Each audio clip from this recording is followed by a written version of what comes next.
systems of equations involving conic sections are no different than anything you guys have done before. Pretty much this is just a big combination of a bunch of stuff that I've taught you and Mr. Scott taught you in Algebra 2. All right?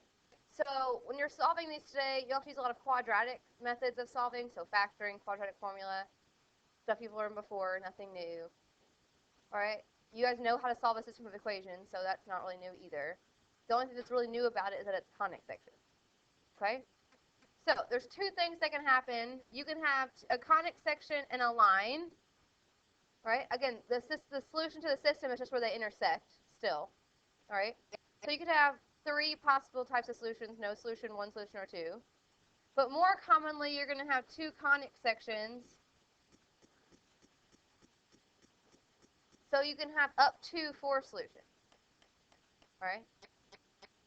Now, the ones we're doing today, you can graph them so you can get an idea of how many solutions there are. But that means you have to go back and remember how to graph all of these things, which I don't know if you all remember how to do every single little piece of every little thing. So I'm just going to focus on solving them algebraically, because you guys can all do algebra. Take that back. You should all be able to do algebra. Okay. So, first one. You have 2 equations. You're going to have to solve these using substitution. You're not going to be able to use elimination or anything, but we all know how to use substitution to solve a system of equations. You're always going to have well, not always, but generally you have an easier equation than the other, and you want to solve that equation to substitute back into the other, right? So the first example, I have x minus y equals 0, and it would be nice if I could rewrite that so I could substitute it in. That's what I'm going to do. So if I add y, I get x equals y, right? Super easy. Now I can go back and I can start solving the first equation. That way I can put it in terms of one variable, okay? So it doesn't matter, you can change the x to a y or the y to an x. I'd change the y to an x. So I have x minus 1 squared over 20 plus x minus 1 squared over 5 equals 1. Now, looking at this first equation before I substituted, what kind of conic section is that? A circle, an ellipse, a hyperbola, or a parabola? The first one, the first equation. It's an ellipse. It's an ellipse because there's a plus sign in the middle, right? Okay. So I just substituted. Everyone understands that I substituted the x in for this y. Yes? Okay. So now I need to start solving. I cannot have, well, I could have, but I don't want to have fractions. Right? That sounds like a hot mess to me. If you start looking at this, you know you could multiply by any of the denominators, right? If I multiply by 20, that'll get rid of the first denominator, and I can reduce the second one. I can reduce the fraction so I don't have a denominator. All right? So I'm going to multiply the entire equation by 20, all the way through. All the way. So in doing that, I get x minus 1 squared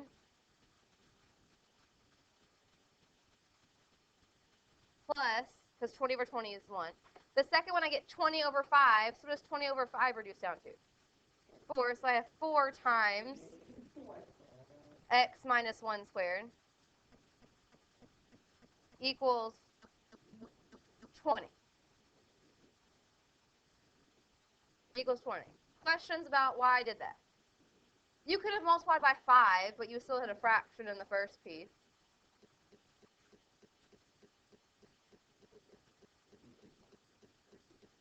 Questions so far? Okay. Now, I'm going to do some things that you may not have done on your own, but that's okay. You've got a few options at this point. You can go ahead and FOIL some things out and distribute. In this case, I see that there's an x minus 1 squared and another x minus 1 squared. We're adding them together. It's like having 1 x minus 1 squared plus 4 x minus 1 squared. It's like having 1x plus 4x. So there's 5 of them. So I'm going to write 5 times x minus 1 squared equals 20. So then I can divide out the 5. I don't have to worry about it.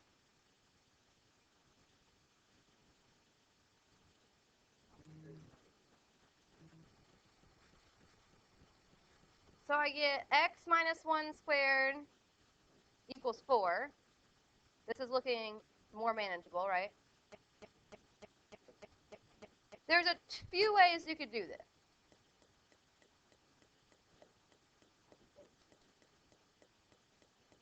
There's a few different ways you could do this. No one's listening.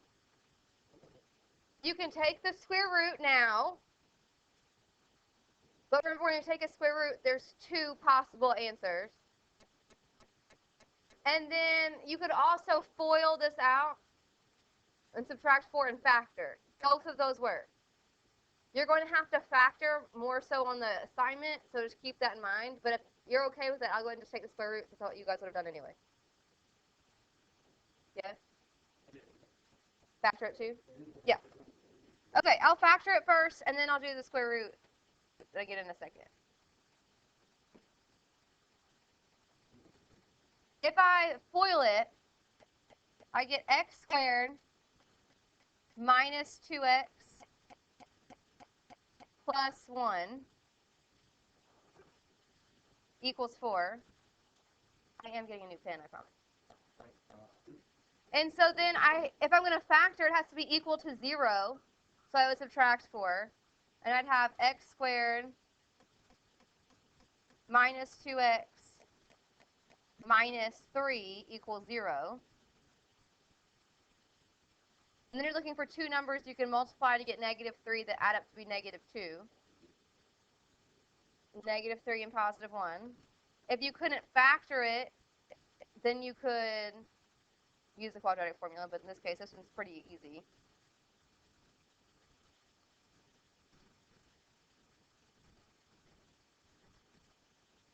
Right? So what does x equal? What are the 2 solutions for x? X equals 3 and x equals negative 1. Now, if you were going to take the square root back up here at this step, you didn't have to FOIL it, right? You could have taken the square root. If you take the square root up here, that's another way to do this, you get x minus 1 equals plus or minus 2, right? When you're taking square roots, especially in this section, you have to remove the plus or minus. If not, you're going to forget solution. So you just solve 2 equations there. So you've got x minus 1 equals 2. You get x equals 3 like we got down here.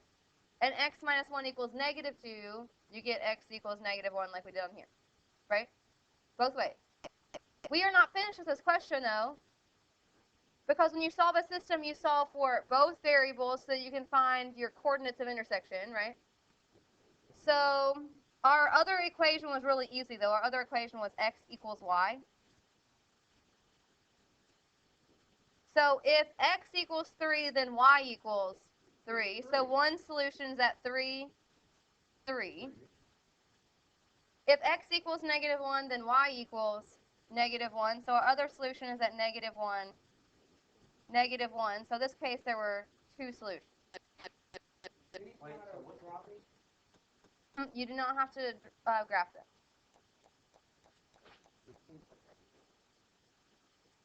Questions about the first example?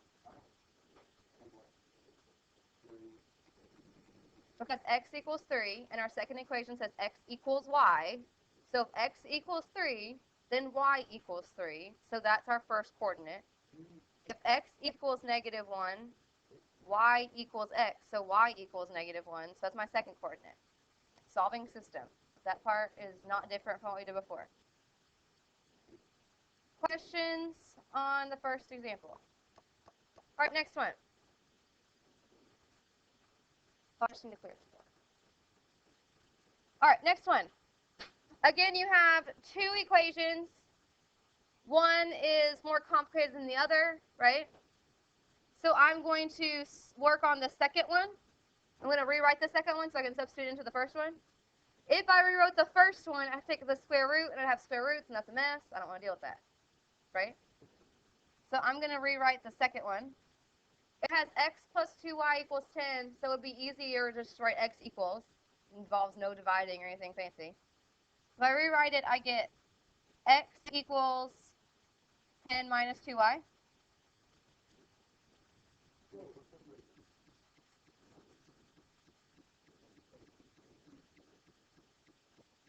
Yes, on your note sheet it says 1 instead of 16. That's a typo. I apologize. So it should be 16. No, you could solve it for y, but then you have to divide. I don't want to have fractions. It would work, though. All right, so x equals 10 minus 2y. Everyone knows where that came from. All right, so now that I have that, I can substitute that into the first equation. This time I have to square that. So I've got 10 minus 2y squared plus y squared equals 16. Yes? Because I'm substituting that equation into the first equation, and it says x squared. Right? So I need to FOIL. This 10 minus 2y squared is really 10 minus 2y times 10 minus 2y. So you have to FOIL. You don't just get to square the first number and the second. So 10 times 10 would be 100. 10 times negative 2y would be negative 20y, and then you would do that again, so you get negative 40y.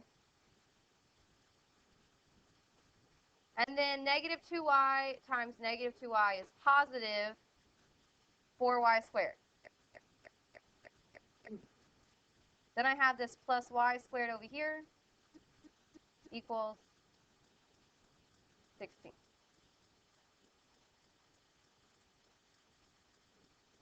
Question. I need to combine like terms, right? And if I'm going to solve a quadratic, it has to be equal to 0. So I'm going to do both of those things in the same step. I'm going to subtract 16, and I'm going to add the y's together. So I've got 84 minus 40y plus 5y squared equals 0.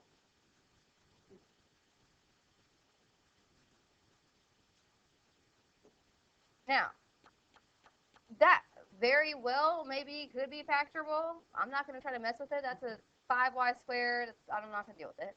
So again, another way of solving a quadratic is the quadratic formula, right? So C would be 84, B would be negative 40, and A would be 5, right?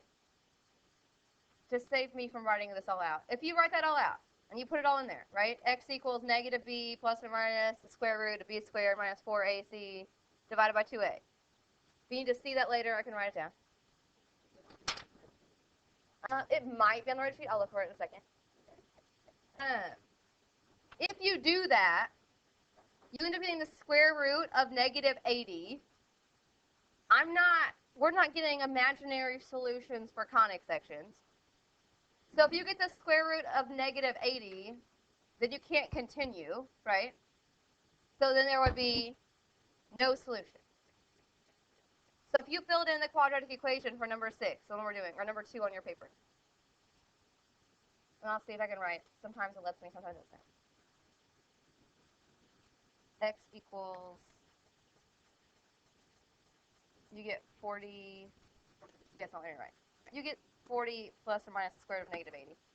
But you have no solution. So that's what our answer would be, no solution. But it's still a possibility.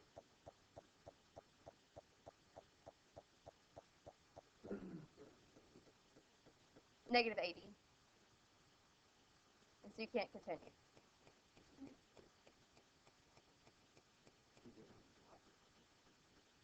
We did. I'll do it. Good. All right, I'm going to do one more example. I'm not going to do the last one. It's pretty simple. You figure it out. So bear with me with the pen one more time. Maybe by next week we'll have a new one. That'd be nice. All right, on number 7, both of the equations have an x squared and a y squared. Because of that, you do not have to solve for x or solve for y. You can solve for x squared and then substitute whatever you get in for x squared. or you could solve for y squared and substitute whatever you got in for y squared. So you don't have to take the square root because you're going to put it back in there and square it anyway. It doesn't do anything.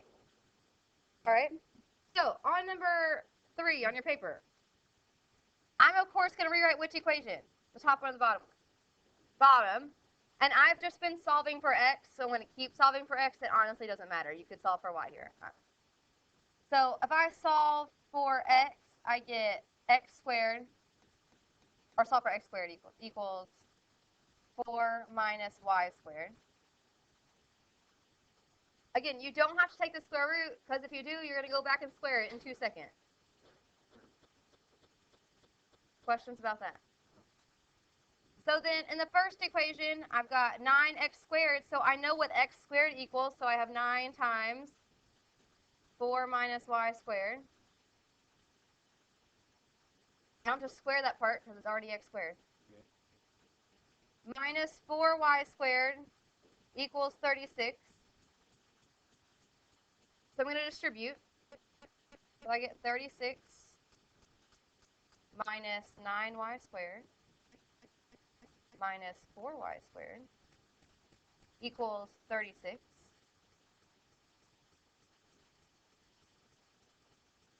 So what's negative 9 minus 4?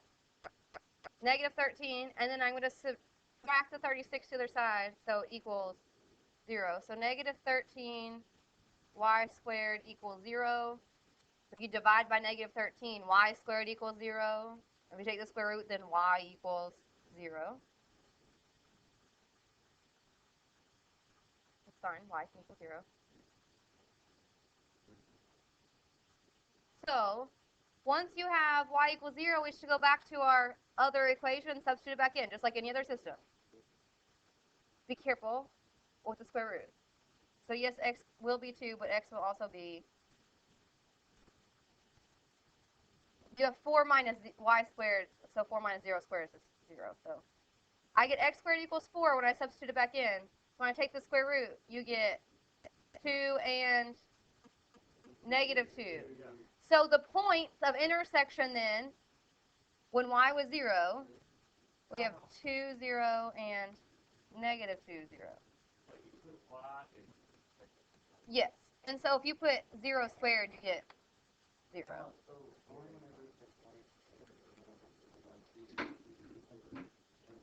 Right, because y is equal to x. That's why that happened in the first two things.